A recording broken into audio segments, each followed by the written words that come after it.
very much for that welcome. Thank you for that introduction. And I'm delighted to be here tonight. Tonight is about celebrating the amazing contribution that the Bangladeshi community has made to our country, starting up businesses, building up communities, employing thousands of people, training the workforce of the future, and driving new industries. Now, judging by last week with the Cricket World Cup, we need a few more of you to give up business and take up cricket and play in the England cricket team. But perhaps the less said about the World Cup, the better. It is hard to believe that this is the first ever British Bangladeshi Business Awards, considering there are over 500,000 people of Bangladeshi heritage in Britain today, and considering the huge impact that you have on our economy. I think of people here tonight like Abdus Salam, CEO of a huge local money transfer business. I think of Bajlor Rashid, a hugely successful businessman and restaurateur. I think of all those people who have started small businesses from Manchester to Mile End, of British Bangladeshis excelling in finance, in retail, in manufacturing, in media, in hospitality. And of course, it would be remiss of me not to mention one of the Bangladeshi community's greatest gifts to Britain, and that is, of course, our curry, our nation's favorite dish. I've lost count of the times I've been into a curry house and asked, where originally did you come from? And the answer so often comes back, from Bangladesh, from Sylhet province. You make a great contribution to our country. So let me say a thank you. Thank you for all those Friday nights where curry was just the ticket.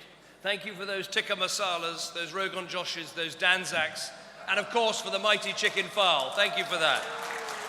Thank you for helping to keep our high streets alive with wonderful restaurants. And most of all, thank you for the 100,000 people in our country employed by your sector and the £4 billion it brings to our economy. And on the subject of food, let me say this.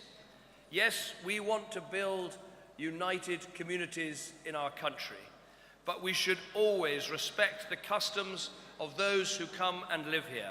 So let me say this, as long as I am Prime Minister of this country, halal meat is here to stay. No ifs, no buts. Because this is a country where people of all faiths live together and work together and eat together.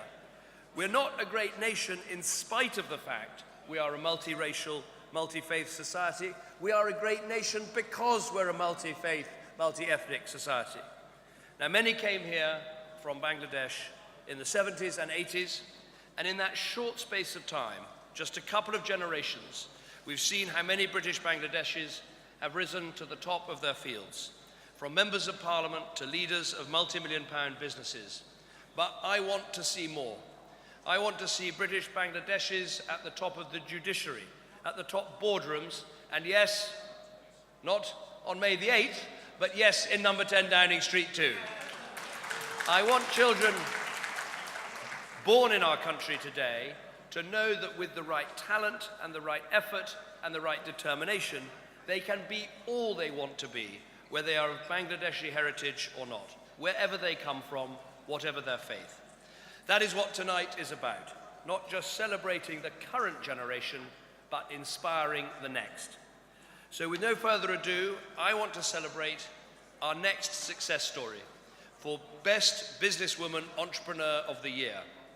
Now, this is an entrepreneur who didn't follow the rules, someone who started her business in the middle of an economic downturn, but someone who within 4 short years has achieved a turnover of almost £1 million with her business, Neela's Home. This is a fantastic, inspiring success story, and it gives me great pleasure to give this award to Farzana Hossain Neela.